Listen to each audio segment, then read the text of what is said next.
Ang malalaking mata ng cheetah na si Kira, kulay amber, ay tumitig kay Amira, ang golden retriever na nagpalaki sa kanya. Para bang tumigil ang oras sa isang tibok ng puso. Bumalot ang matinding katahimikan sa Cincinnati Wildlife Sanctuary. Pati ang mga ibong nakadapo sa malalayong sanga ng akasya ay tumahimik, wari naramdaman nila ang bigat ng sandali. Hindi gumalaw si Amira, nagniningning ang kanyang gintong balahibo sa malabong liwanag ng hapon. Ang kanyang buntot na dati masiglang kumakampay ay nanatiling nakatigil sa ere. Sa kabila ng kulungan, si Kira, ang cheetah na ngayon ay isa ng ganap na mabagsik na nilalang, ay nakayuko. Bakas ang mga kalamnan sa ilalim ng kanyang balbuning balat na may batik-batik. Nagkatitigan silang dalawa, ina at anak, mandaragit at maaaring biktima. Ngunit mas malakas pa sa likas na ugali ang ugnayan sa pagitan nila. Sa likod ng salamin ng obserbasyon, pakiramdam ng mga nakamasid ay parang nakatayo sila sa pagitan ng dalawang mundo. Huwag kang gagalaw, mahinang bulong ni Clara Varela, ang direktor ng sanktuaryo.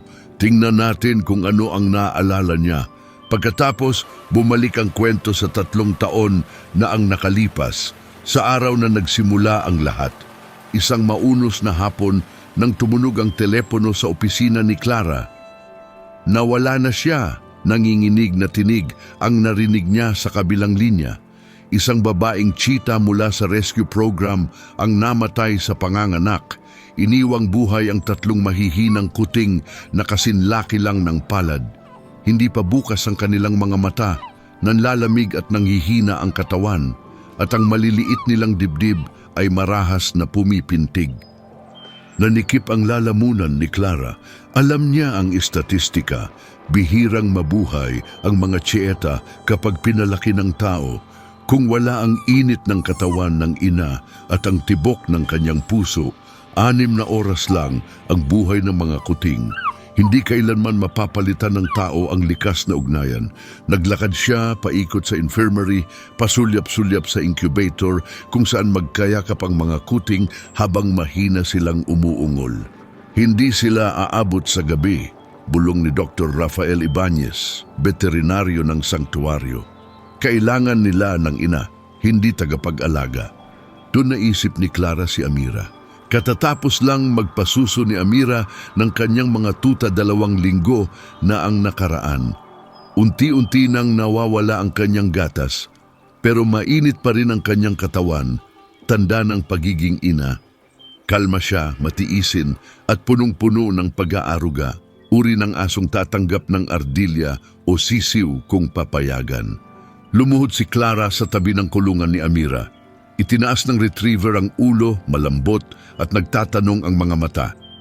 "Hi, mahal," mahinang sabi ni Clara habang hinahaplos ang balahibo nito. "Pwede ka bang tumulong sa ilang sanggol na hindi katulad ng mga sayo?" Ilang sandali lang ipinasok na nila ang incubator. Nanginginig ang mga kuting, halos hindi marinig ang kanilang iyak. Nangangatog ang mga kamay ni Clara habang inilalapit niya ang unang kuting, isang babaeng may mapuputlang batik sa noo, sa tiyan ni Amira. Ang sumunod na nangyari ay tila isang himala.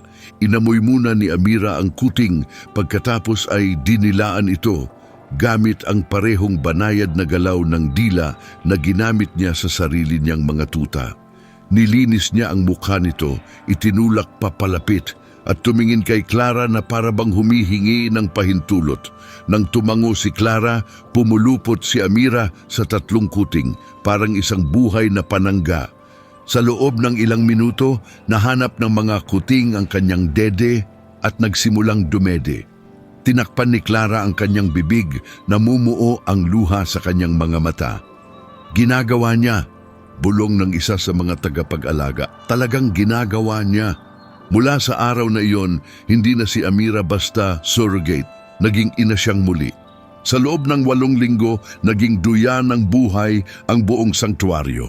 Tuwing umaga, makikita si Amira na nakahiga sa tabi ng 3 kuting, sina Kira, Suri at Max, na nakadikit sa kanya.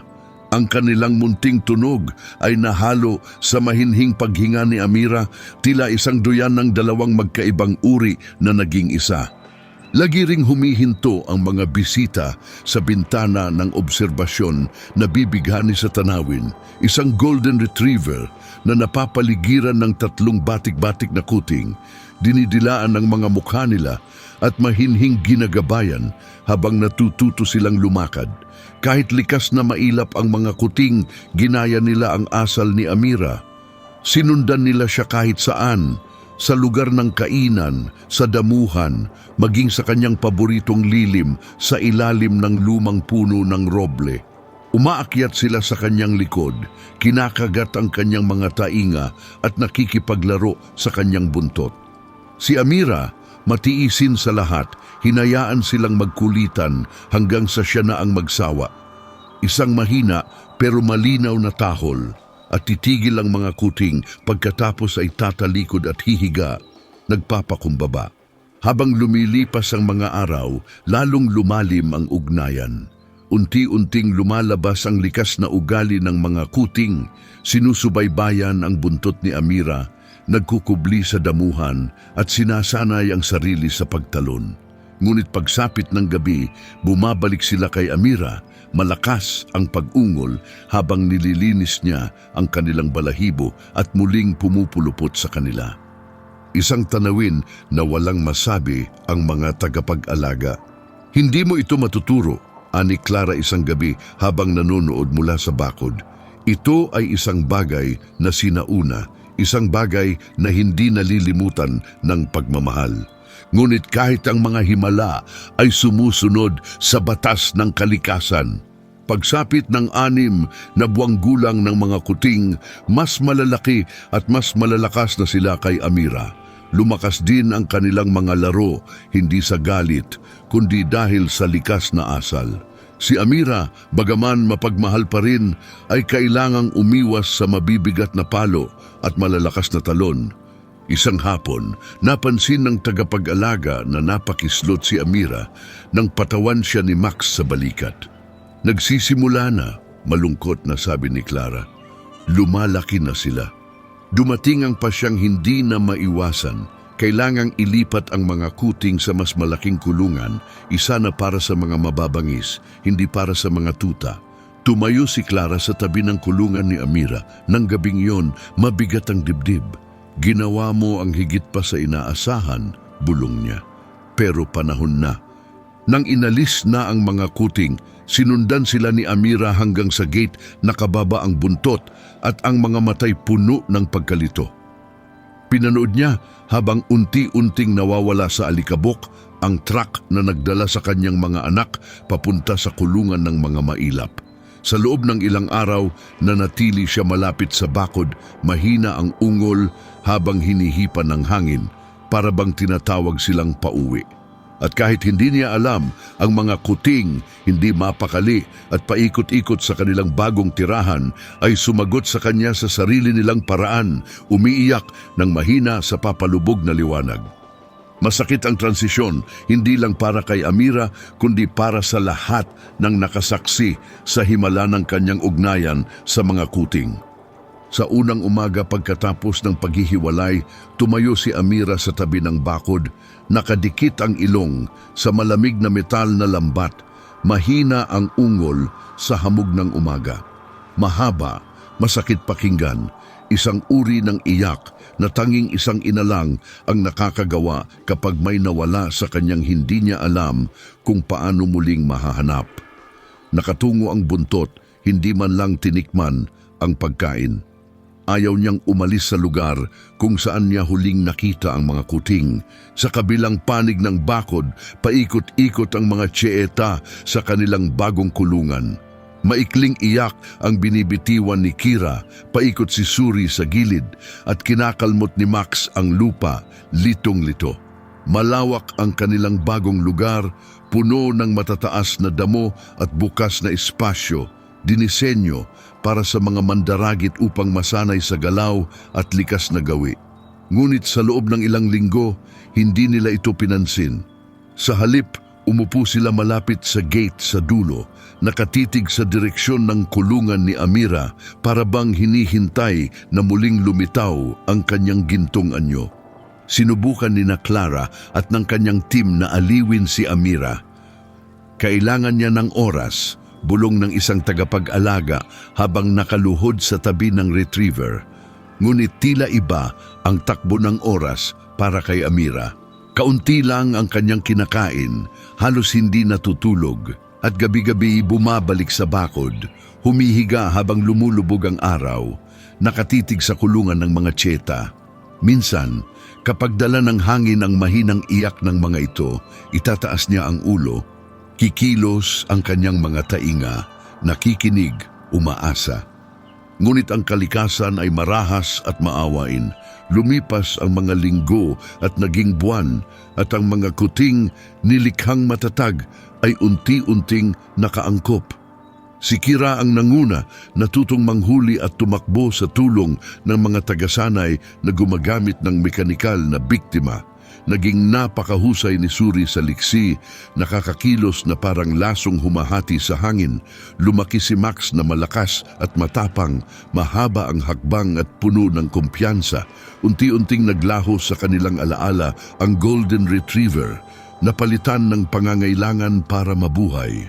Samantala sinikap ni Amira na bumalik sa kanyang dating gawain. Muli siyang naging mahinahong kasama ng mga bagong nailigtas, isang gabay para sa mga inulilang fox pups, isang emotional support dog para sa mga hayop na nagpapagaling. Ngunit tuwing mababanggit ang mga tseta o kapag dala ng hangin ang kanilang amoy, nag-iiba ang kilos ni Amira, titigil sa pagkampay ang kanyang buntot at matagal siyang tititig sa malayong damuhan, doon kung saan nanatili ang kanyang puso. Tingnan mo siya, ani Clara isang gabi habang pinapalamutian ng araw ang buong sanktuaryo ng gintong liwanag. Nakatayo muli si Amira sa luma niyang pwesto sa bakod, nakatuwid ang mga tainga at ang mga matay sinasalamin ang papalubog na araw. Hindi talaga siya nakalimot. 3 taon ang lumipas, ang mga kuting ay naging kamanghamanghang mga adulto, makikinis, mabilis at mapanganib.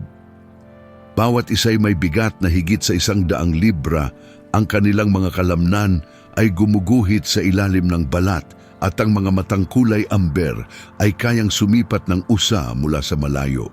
Nakabibigani ang kanilang araw-araw na takbuhan, umaabot sa 70 milya kada oras ang kanilang bilis sa gitna ng mga batik at alikabok.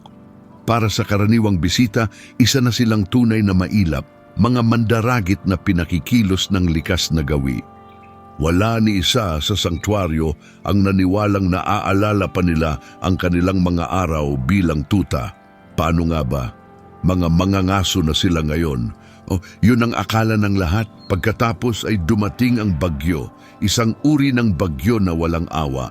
Nilukob nito ang Cincinnati sa matitinding hangin na humugong sa mga puno ng sanktuaryo. Kidlat ang bumasag sa langit at ang ulan ay bumagsak na parang libo-libong kamaong kumakatok. Bumagsak ang mga sanga, nag-ingay ang mga alarma at nagkagulo ang mga kawani. Nagkukumpuni ng mga gate at pinapakalma ang mga takot na hayop.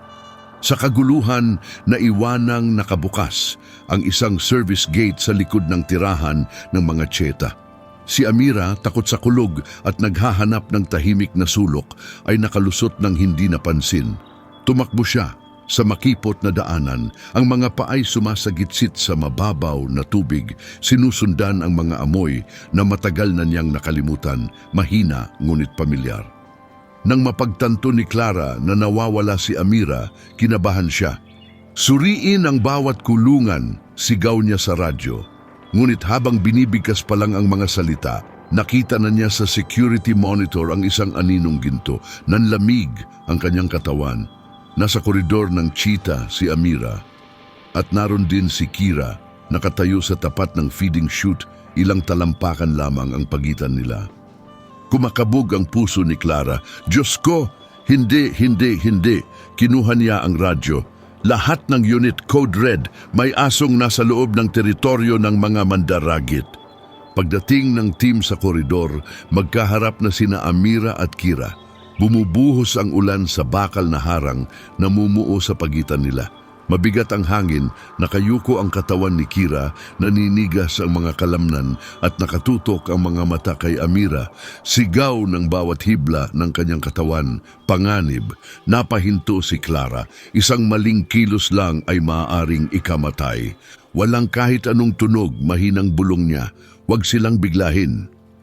Sa loob ng ilang segundong tila walang katapusan, nagtitigan ng dalawang hayop, kapwa hindi gumagalaw. Pagkatapos, bahagyang tumagilid ang ulo ni Kira at gumawa siya ng tunog na walang sinuman ang inaasahan. Hindi ito ungol, hindi rin ito siwit. Isang chirp ito, mahina, matinis at hindi malilito. Ang parehong tunog na ginagawa ng mga kuting ng cheetah kapag tinatawag nila ang kanilang ina. Agad na tumayo ang mga tainga ni Amira, bahagyang kumampay ang kanyang buntot. Pagkatapos ay naglabas siya ng mahinang ungol, parehong tono na ginamit niya 3 taon na ang nakalipas noong tinatawag niya ang kanyang mga kuting para magpasuso. Nag-chirp muli si Kira. Mas malakas na ngayon. Mula sa loob ng kulungan, may narinig na kaluskos. Unang lumitaw si Suri, tumatakbo sa damuhan, kasunod agad si Max. Dali-dali silang pumunta sa bakod. Pinagdikit ang kanilang mga katawan sa harang, sabay-sabay na nag-chirp, nakataas ang mga buntot at maluwag ang mga kalamnan. Halos hindi makahinga si Clara. Hindi maaari, mahina niyang bulong. Pero posible nga. Hindi maikakaila ang pagkilala. Hindi ito engkwentro ng mandaragit at biktima. Ito'y pagkilala ng mga anak sa inang minsang nagligtas ng kanilang buhay. Nanginginig ang mga kamay ni Clara habang lumapit sa control panel. Kung bubuksan ko ang gate na to, mahina niyang sabi, at nagkamali ako, wala siyang laban. Umiling ang kanyang assistant. Delikado yan. Pero tumingin si Clara kay Amira, kalmado, kampay ang buntot at ang mga matay puno ng tiwala at pinili niya ang desisyon. Hinila niya ang lever, kumalabog ang gate, bakal sa bakal ang tunog habang bumubukas. Walang alinlangan na lumakad si Amira, tahimik ang mga yapak habang pumapasok sa kulungan. Nabasa ng ulan ang kanyang gintong balahibo habang tumatawid siya. Agad siyang pinalibutan ng mga cheetah. 3 mababangis na hayop, mas malalaki sa kanilang adoptive na ina. Napigil ang hininga ni Clara. Sa isang sandaling nakakatakot, inakala niyang pinahamak niya si Amira. Pero yumuko ang mga cheetah at isa-isang dumampi sa kanya, gumugulong ang pag-ungol na parang pusa, sapat para manginig ang paligid. Ipinatong ni Kira ang mukha niya sa leeg ni Amira, si Suri ay humima sa dibdib nito at si Max ay humiga sa tabi niya, kumikilos ang buntot ng banayad. Tinakpan ni Clara ang bibig, tumutulo ang luha sa kanyang mga pisngi. Naalala nila, mahinang bulong niya, pagkatapos ng lahat ng taon, naalala pa rin nila. Sa sumunod na 1 oras, nakalimutan ng buong sanktuaryo ang ulan, ang bagyo, at ang mga sirang gate. Ang tanging mahalaga ay ang muling pagkikita, 4 na kaluluwang pinag-isa ng pagmamahal na sumuway sa lahat ng batas ng kalikasan. Dinilaan ni Amira ang kanilang mga mukha, mahina ang ungol at masigla ang pagkampay ng buntot. Gumulong ang mga cheetah sa kanilang tagiliran, parang higanteng mga pusa habang umuungol, maingat sa kanilang lakas. Inaalala ang maliit matandang aso na minsang nagpainit sa kanila sa gabi. Para sa mga kawani na nanonood, para itong isang buhay na himala, patunay na kapag ang puso'y nakabigkis, hindi ito kailanman nakakalimot. Maingat na nilinis ng mga cheetah si Amira gamit ang kanilang magaspang na dila para ayusin ang kanyang balahibo gaya ng ginagawa nila noon sa isa't isa bilang mga kuting. Ipinatong ni Kira ang kanyang malaking ulo sa balikat ni Amira, naglabas ng mababang ugong na yumanig sa maliit na katawan ng aso. Umikot si Suri sa isang panig. Inihimlay ang kanyang baba sa likod ni Amira habang si Max, ang pinakamalaki, ay humiga sa paanan niya. Kalahating nakapikit ang mga mata, puno ng kapayapaan. Tumugon si Amira sa tanging paraan na alam niya. Dinilaan ang kanilang mga mukha isa-isa. Tuloy-tuloy ang pagkampay ng buntot at nanginginig ang katawan sa labis na tuwa. Para bang yumuko ang panahon sa sandaling iyon, pinagdikit ang mga taon ng pagkakahiwalay at ang hindi maipaliwanag na muling pagkikita. Tumigil na ang ulan at ang liwanag ng araw ay sumilip mula sa mga ulap, lumapat sa grupo na tila tahimik na basbas. Tahimik na nanonood mula sa malayo ang mga kawani. Walang nangahas na makialam. Nakarecord ang mga kamera pero ang mga taong nasa likod nito ay may luha sa mga mata, hindi makapaniwala sa kanilang nasasaksihan. Isang ina at ang kanyang mga anak magkahiwalay sa uri at taon, ngunit pinag-isa ng isang ugnayang hirap ipaliwanag kahit ng agham. Mahinang bulong ni Clara, naalala niya ang bawat tunog na ginawa nila at naalala nila ang bawat tibok ng puso niya. Nangangatog ang kanyang tinig habang itinapat ang kamay sa dibdib. Parang pagmamahal mismo ang nabigyan ng anyo. Sa halos isang oras, nanatiling magkasama sina Amira at ang kanyang mga cheetah.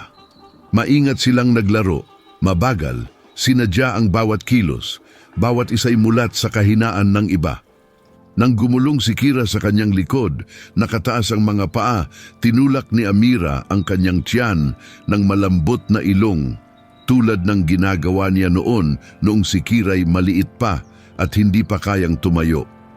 Napuno ang sandali ng halakhak mula sa mga kawani at ng init na lumaganap sa buong sanktuaryo, parang araw matapos ang mahabang taglamig.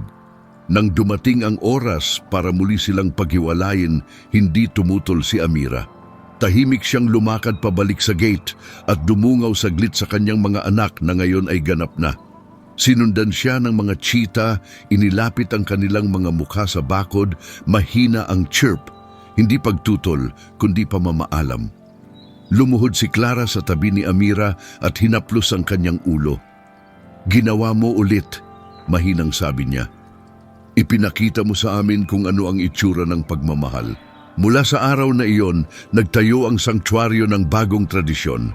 2 beses sa isang linggo, sa ilalim ng maingat na pangangasiwa ng mga kawani, pinahihintulutan si Amira na bisitahin ang kanyang pamilyang cheetah. Bawat pagbisita ay isang muling pagkikita, puno ng chirps, unggol, pag-unggol at kampay ng buntot. Sa bawat pagkakataon, tahimik na nagtitipon ang mga kawani. Muling naaalala ang hindi nakikitang ugnayan na nagsisilbing tulay sa pagitan ng dalawang mundo. Habang lumilipas ang mga buwan, tumanda si Amira. Pumuti ang paligid ng kanyang nguso. Bumagal ang kanyang mga kilos, ngunit hindi kailanman nawala ang ningning ng kanyang diwa.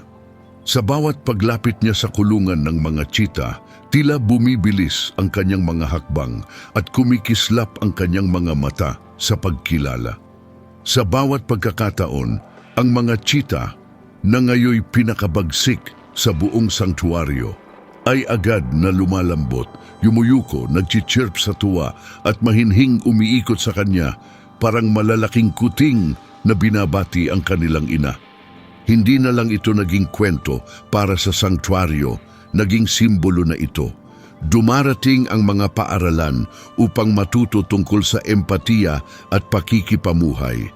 Nagsipag-film ng mga dokumentaryo upang ibahagi sa mundo ang tahimik na kabayanihan ni Amira. Ngunit para sa mga naroon mula simula, hindi ito tungkol sa kasikatan o palabas. Ito'y tungkol sa isang bagay na mas simple, mas banal, ang pagkaunawa na ang pagmamahal kapag ibinigay ay hindi kailanman tuluyang nawawala.